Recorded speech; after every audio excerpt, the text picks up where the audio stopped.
It's not like you left it loaded. You didn't lose a loaded gun. Local children aren't out there playing with it right now, pointing it into their own mouths. It's in a safe place. I just know it. I have a feeling everything's going to be all right. Officer, we will deal with this later. We don't need Mr. Clare's help with this. I wouldn't be so sure about that. God, you're sweating. Your knee is jerking. You're about to cry, aren't you? You're about to cry because you lost your gun and those children are gonna shoot themselves with it. Mr. Dubois, you don't look so good. What is this, Mr. Dubois, he keeps repeating? What is he trying to pull here? You need to cool the fuck down. Chill. Mr. Dubois! Mr. Dubois! Harry!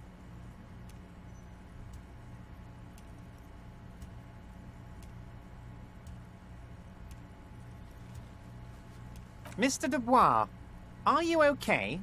Can I get you a glass of water or something? Are you having some kind of medical emergency? Maybe you could use your hands somehow, in a kind of throw-in motion, like you're throwing that Mr. Dubois act right back at him. He's Mr. Dubois.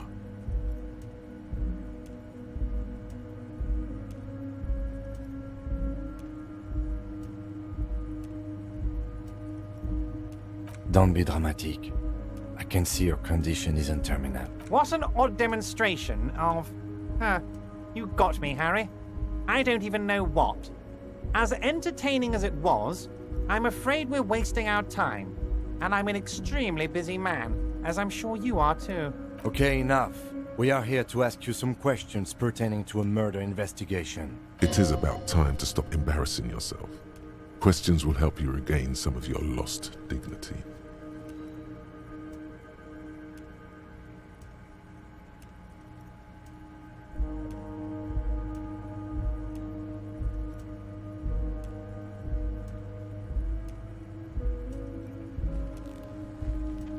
Wait. You need this to get in and out through the gate.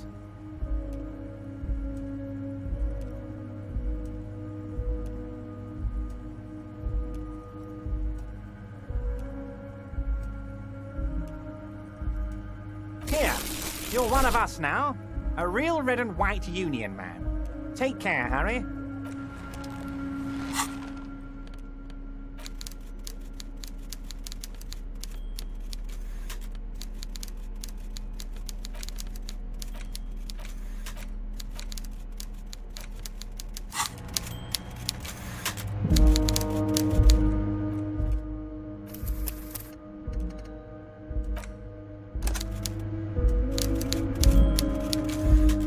Mr. Dubois, a pleasure as always. You don't have to sit down this time, since you've already sat on that chair. Oh, of course. That's your main thing here. That's why you're in Martinez. I know everything that goes on around here, and I would love to discuss it with you. I mean, it's no secret that the lynching is connected to the strike. So much to talk about. Honestly, it's been weighing on me so heavily. I understand you need to interview me. But there's a thing that's been keeping me up at night. I want to talk about the hanging. I mean, if we could just calmly talk, exchange information, we could blow this thing wide open. Yes, that sounds good. Let's do that. But I can't think straight with this thing weighing on me. You're police officers, aren't you? I have a crazy idea. You guys are basically door-opening machines, incredibly talented at opening doors. And I'm sure you're going to open this one with flying colors, Harry. This really is very simple, and there's nothing shady about it. An excellent opportunity presents itself, sire. You could win the trust of the arch-liar, pretend to play into his hand. Then, should you wish, bend his efforts towards your own.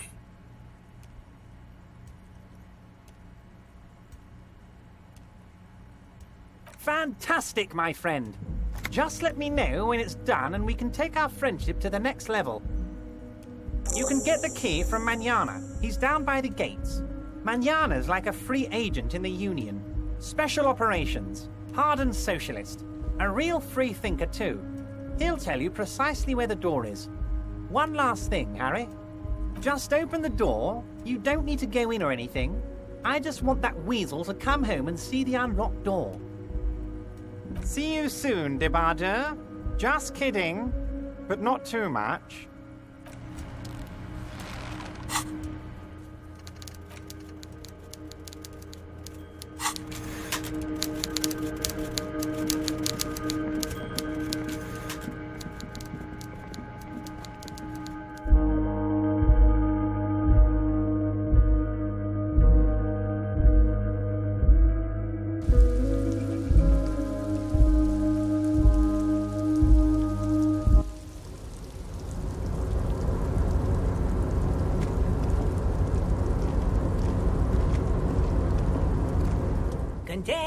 Container. The lyrics to this, the accent, Container.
So, how'd you like our harbor? You've been in there, he means. Talked to the boss man too, probably. It's but a rest area on the path leading across open plains. Right. You talk to the boss, eye to eye, like men of the plain. If you have any more questions, I'm set to talk. A key, huh? What door is this key supposed to open? Oh, say no more. I got you. I got that key right here. And let me tell you, it's mighty good of you to help us out during the strike. Working class solidarity, as they say. I'm not so sure about the hustle grind, but you know, it doesn't matter. It's a good thing you're doing. Thanks. What you're looking for is a basement door behind the greenhouse. That's behind the whirling in rags. That's all I know. Our organization is what you call compartmentalized. Means we keep out of each other's business.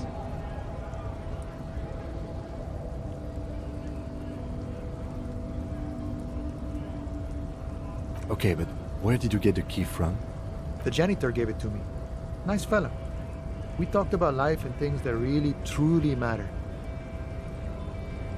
None of this mess we're in. This jiving and juggling. What's it for? To feed our children, I guess. I'm more of a philosophical dock worker. I like to talk about the big picture stuff. Who I am, who you are, what we are fighting for. He means he's not going to tell you cause he doesn't know. But he will shoot his mouth off with you now that you're working for Everard. Who he is and what they're fighting for? This is interesting. We're negotiating our share. Aye.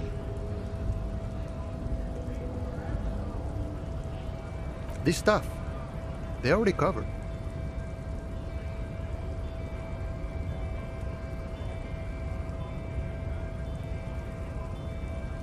Never grateful. Were we ever grateful, we'd have nothing. You fight for every piece. All of it. However, right now we want all the harbor workers to be on the company's board, so they could take part in the decision-making process. This seditious talk sounds like communism. Just so we're on the same page, communism is basically wanting to kill the rich people or deporting them to a labor camp in Southeast Grad. But don't say that out loud if you're a communist. No. I don't think I'm a communist. Seeing something of value and saying I want it all to myself is a much older and simpler notion. No science to it at all. Even a weak child can think it. The only things holding someone back are I can't and I shouldn't. Just the way the world works, boyadero. I think it's best you make up your own mind now that you've met him. In my eyes, he is a capable organizer and a decent businessman.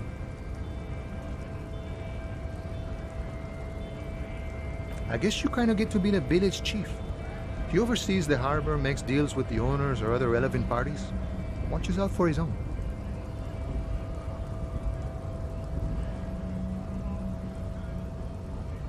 By that, you mean corruption? By heavens, why would it not be corrupt? We live in a harsh and disordered world, see? And in this world, the old man is corrupt for our benefit, and we know it. Appreciate it even. He is, personally, not too lavish. Okay, he's reasonably lavish, sure. That's his prerogative. It's not like you want a saintly demeanor on a corrupt motherfucker. That would be a manipulative illusion. Besides, there are no non-corrupt systems in the world anyway. And moralism is the most corrupt of them all. Not you would like to say. But then there's that weasel door. This man has political theory, and it has not failed him today. Sure, I've had the necessary free time. Fortunately, there's always time. The man sits on the railing, his hands reaching far and wide, yet it feels as if he could effortlessly go even wider, if need be. An endless torrent of time. The mercenary, eh? Who could have killed him? That's indeed the question. Why even do such a thing? The man whispers a jaunty tune. A coastal breeze ruffles his hair.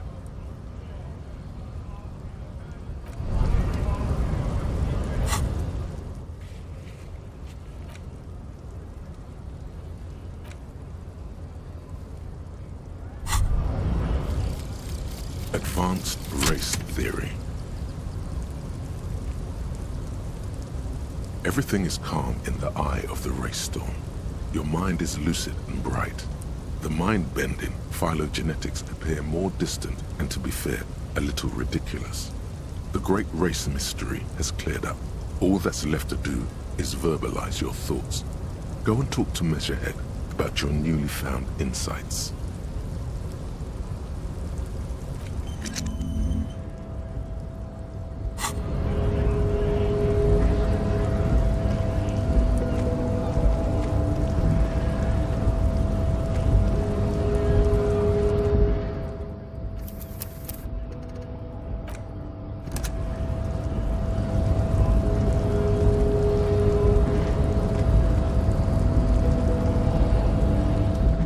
Do not presume this has drastically altered our race dynamic.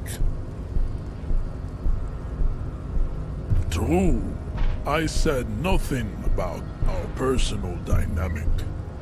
That has altered. He means very little.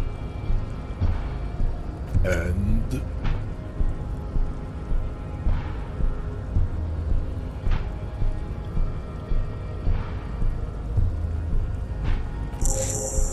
look, babe. The fossilized rock and roll rebel challenges me a figure of authority.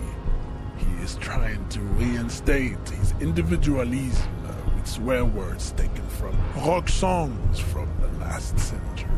Individualism has really fucked him over, Jean. You could have used this opportunity to overcome your narrow, Al-Ghul-ravaged identity. Instead of unlocking the race enigma, you attempted to add to it unsuccessfully. Take solace from the fact that these thoughts will never entirely leave your brain. They will be with you on the day you die. The only germ of heroism in your body. Now go. I have beauty and truth to discuss with my woman. Damn, Jean. How are you so romantic? Was there an out of this for you with success? Or was the rhetoric game rigged? I can't tell.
Whoa, what have we here?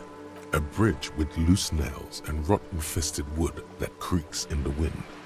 A construction code violation if there ever was one.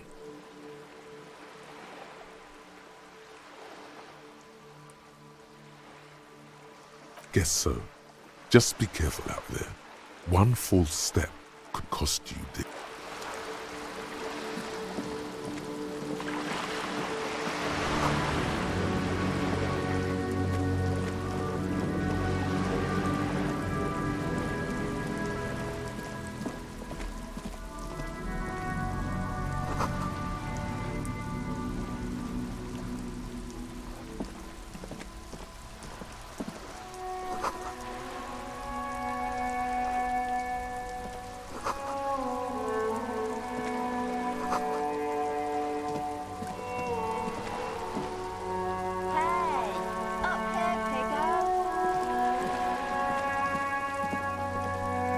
The streets will flow red once more, a great torrent rushing down Rue d'Esperance. You wait and see. The streets will not flow red with anything. Who are you? A I'm Cindy the fucking Skull. What else do you want to know? Date of birth, blood type, the last time I was tested for Hep C. Had a battery of tests just last week. I'm practically a patchwork of interesting critters. Kinda like a man-o'-war. A brush, an artist. The red splatter is urban expressionism. Can't you tell?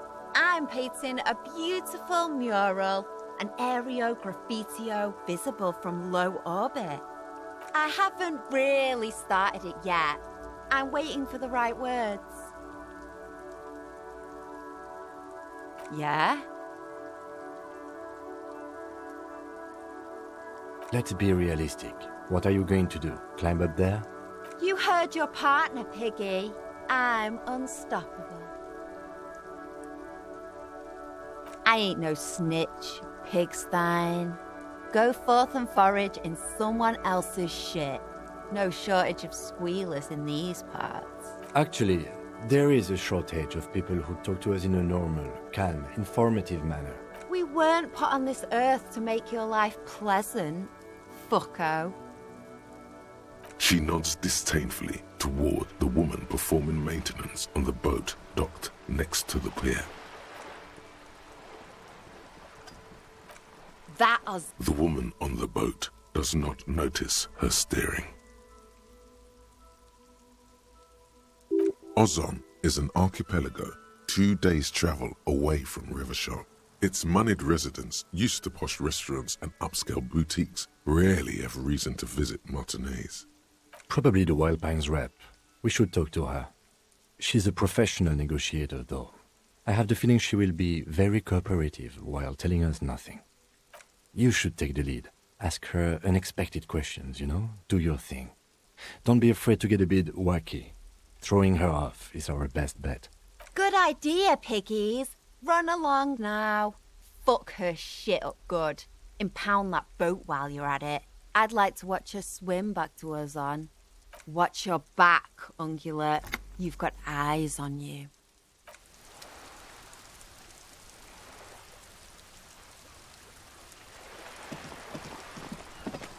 A sturdy metal door guards the southwest entrance to the apartment building. It's locked. The door rattles against your knuckles, but there's no response. The door rattles again, but this time you hear an elderly woman's voice calling out from inside. Stop banging on the door! I'm not letting any more strangers inside. Ha!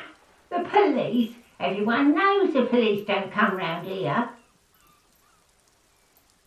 No, I already told you. I won't be responsible for any more strangers getting into the building. Go check the backyard door. Maybe someone there will. Backyard door?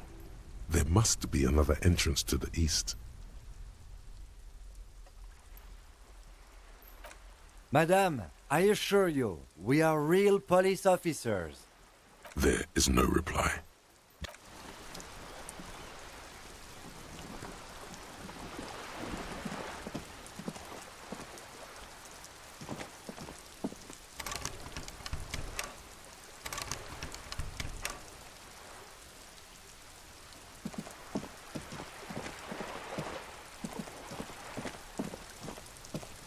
This is a wall on the side of an apartment building.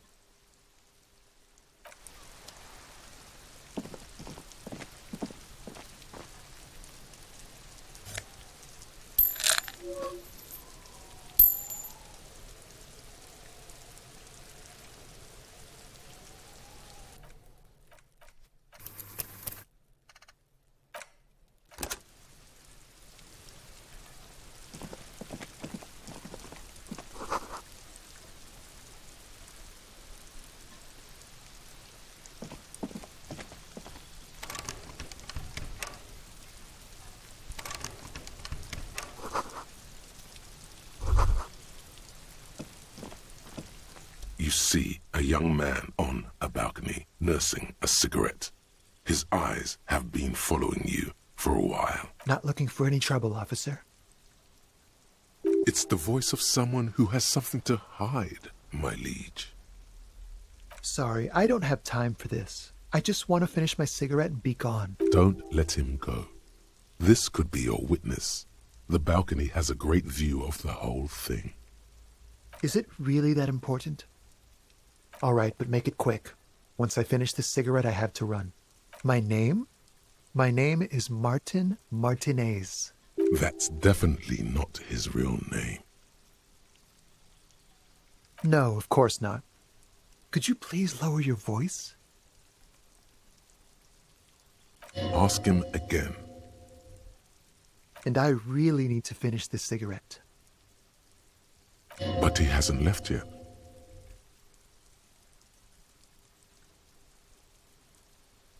I'd even go so far as to say that the view is a little too good, my dear gendarme. Do you have an estimate of when the body will be taken away? We will remove the body as soon as possible. Now tell us, where were you last Sunday? Oh. You already asked me that, didn't you? Wait, is someone else investigating the lynching?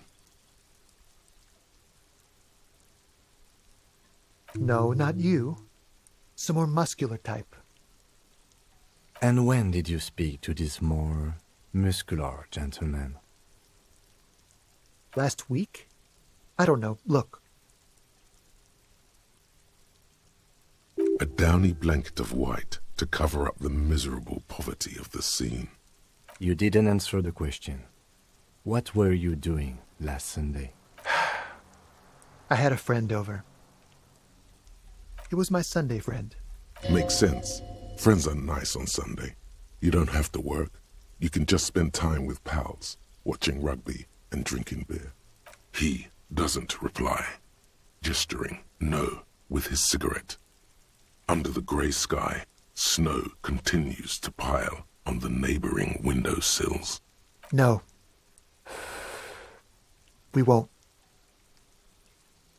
Now, if you'll excuse me, I really need to get going. This isn't the place or time for questions. Who knows who might be watching from the distance, hidden behind the curtains? For a moment, the man on the balcony seems almost vulnerable. Something moves in the depths of his feline eyes. Compassion and a hint of understanding. There's snow gathering on his hair and on his shoulders.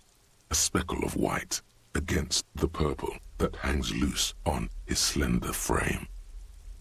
I am sorry, but I really don't have the information you're looking for. But, hold on, what's that? For a split second, his hand lingers, as though gesturing towards a stone placed right next to the front door. It's a sign. Good luck with the investigation.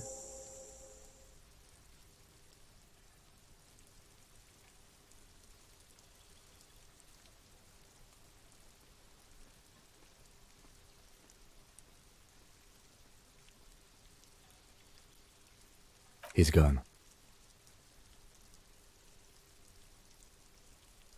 No point in running. Tenements like these often have multiple exits. If he doesn't want to talk to us, then he'll know how to hide himself. He could be a witness. Him or his Sunday friend. Either way, we need to look into that muscular type who's asking about our case. He did leave us a sign. Did you see that? He wanted to draw our attention to that stone right over there. If we find a way inside the building, we can ask around for his apartment.